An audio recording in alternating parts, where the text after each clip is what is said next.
जय माँ आदिशक्ति, जय माँ जगत जननी, जय माँ जगदम्बा। आज आप सभी लोगों के सन्मुख माता दुर्गा के अति ही शक्तिशाली कवच को मैं प्रस्तुत करूंगा। माता दुर्गा का वैसे तो एक नहीं अनेकों कवच है, लेकिन माता दुर्गा का जो विश्व प्रसिद्ध प्रचलित कवच है वह दुर्गा सप्तशती के अंतर्गत देखने को मिलेगा। लेकिन उस कवच से भी कहीं ज़्यादा प्रभावशाली इस कवच को बतलाया गया है, जिसे मैं आज आप सभी लोगों के सन्मुख प्रस्तुत करूंगा। भगवान शिव ने माँ पार्वती से ये कहा है इस कवच के विषय में, जब तप करने वाला माता दुर्गा की इस कवच से अनभिज्ञ है तो उसे किसी भी प्रकार की कोई शक्ति सिद्धि प्राप्त नहीं होती, माता जगदम्बा उसके ऊपर प्रसन्न भी नहीं होती और वह अंत में नरकगामी हो जाता है। जिस कवच को मैं आप सभी लोगों के सन्मुख आज प्रस्तुत करूंगा उस कवच का नाम है दुर्गा तांत्रोक्त कवच। माता दुर्गा का यह कवच स्वरूप में तो बहुत बड़ा नहीं है, लेकिन सामर्थ्य में बहुत बड़ा है। माँ की महती कृपा उस साधक के ऊपर अवश्य बनती है जो साधक माँ जगदम्बा के इस कवच का पाठ करता है। इस कवच को अपने निमित्त आपको जागृत कैसे करना है, इसे अपने लिए तीव्र शक्तिशाली कैसे बनाना है, आइए उसे जान लेते हैं। माता दुर्गा के इस तंत्रोक्त कवच का कृष्ण पक्ष की अष्टमी या चतुर्दशी तिथि को ही इसका पाठ आपको प्रारंभ करना है। घी का दीपक एक भी जला सकते हैं, 9 भी जला सकते हैं। अपने घर में ही आपको इसका पाठ करना है।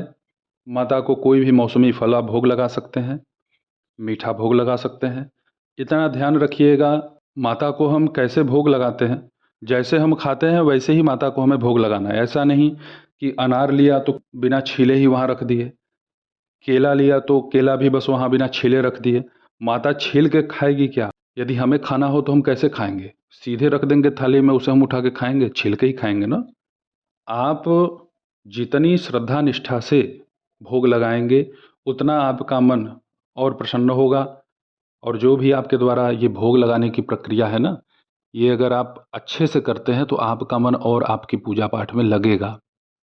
कुछ लोग हैं बस खरीद के लाए, धोते भी नहीं अच्छे से फल को, बस ऐसे ही रख दिए, चलो भगवान को कौन सा खाना है, खाएंगे तो हम ही बाद में उठ के। ये भाव तो पहले ही मन में भरा हुआ है तो कहाँ से लाभ होगा। लाल वस्त्र आपको धारण करना है, कूश के आसन पर ही आपको बैठना है, उसके ऊपर भी एक लाल वस्त्र आप फैला लें, पूर्व दिशा की तरफ मुख होगा। यदि गाय का घी आपको उपलब्ध ना हो तो आप तिल के तेल का भी दीपक जला सकते हैं। अब आप पहले माता दुर्गा के स्थान्तरोक्त कवच को सुन लें। शृणु देवी प्रवक्ष्यामि कवचम सर्वसिद्धिदं पठित्वा पाठयित्वा च नरो मुच्येत संकटात्। अज्ञात्वा कवचम देवी दुर्गा मंत्रम च यो जपेत स वाप्नोति फलं तस्य परम च नरकं व्रजेत। उमा देवी शिरः पातु ललाटे शूलधारिणी चक्षुषी खेचरी पातु कर्णौ चत्वरवासिनी।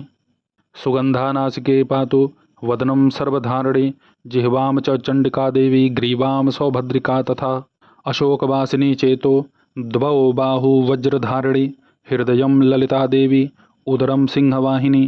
कटिं भगवती देवी द्वावुरु विंध्यवासिनी महाबला च जंघे द्वे पादौ भूतलवासिनी। एवं स्थितासि देवी त्वं त्रैलोक्ये रक्षणात्मिका रक्षमां सर्वगात्रेषु दुर्गे देवी नमस्तुते। मैंने आप सभी लोगों के सन्मुख माता दुर्गा के इस शक्तिशाली कवच को यहाँ बोल करके प्रस्तुत कर दिया। माता दुर्गा का यह कवच असीम शक्ति समेटे हुए है। इसकी महानतम ऊर्जा आप तभी समझ पाएंगे जब आप इसका पाठ करेंगे। कम से कम 1100 इसका पाठ यदि आप करते हैं तो ये आपके लिए पूर्णतः जागृत हो जाएगा और इससे आप एक नहीं अनेकों कार्य कर सकते हैं।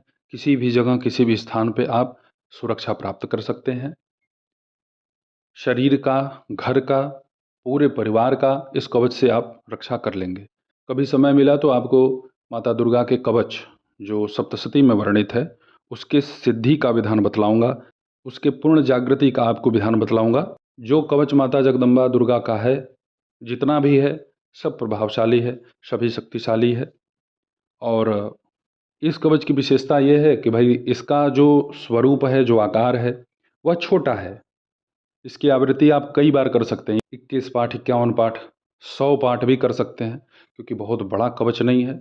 और यही सप्तशती में जो वर्णित कवच है माता दुर्गा का, उसका पाठ आप एक दिन में 3 बार से ज़्यादा यदि करते हैं, 11 बार करते हैं तो उतने में ही आपका बहुत हो जाएगा, ज़्यादा नहीं कर पाएंगे। ज़्यादा जब तब करने वालों का मन एकाग्रचित्त होता भी नहीं है जल्दी, क्योंकि उन्हें संख्या पूरी करनी होगी, तो संख्या पे ध्यान जाएगा। कम ही कीजिए लेकिन मन लगा के कीजिए, लाभ आपको उसी से मिलेगा। माता दुर्गा के इस तंत्रोक्त कवच का जब आप 1100 पाठ कर लें तो आपको गाय के घी से आम की लकड़ी पर हवन करना है। हवन आपको करना किस मंत्र से है, उस मंत्र को भी सुन लीजिए। ओम ऐं ह्रीं क्लीं अभेद्य कवच स्वरूपाय फट स्वाहा। हवन केवल करना है, ऐसा नहीं कि इसका लगे अब जप करना है। 1100 कवच का पाठ हुआ है तो आप इस मंत्र का कम से कम 1100 ही इसका आप हवन करें, किसी भी माला से, रुद्राक्ष की माला से, लाल चंदन की माला से, जो भी उपलब्ध हो आपके यहाँ। इसी मंत्र का प्रयोग दुर्गा सप्तशती में जो कवच वर्णित है उसमें भी इसका प्रयोग होता है। हालांकि जो भेद है वो मैं आपको बाद में बतलाऊंगा सब, जब उस कवच के विषय में प्रकाश डालूंगा तो उसमें इस मंत्र का कैसे प्रयोग करना है, इसमें क्या शब्द बदलेंगे वो भी मैं बतलाऊंगा। तो माता जगदम्बा दुर्गा की कृपा आप सबके ऊपर बरसे, तो आप मेरे द्वारा बतलाए गए माता दुर्गा के इस तंत्रोक्त कवच का अवश्य पाठ कीजिए।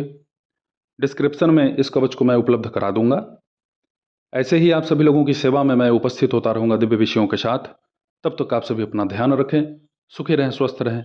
जय माता दी, हर हर महादेव।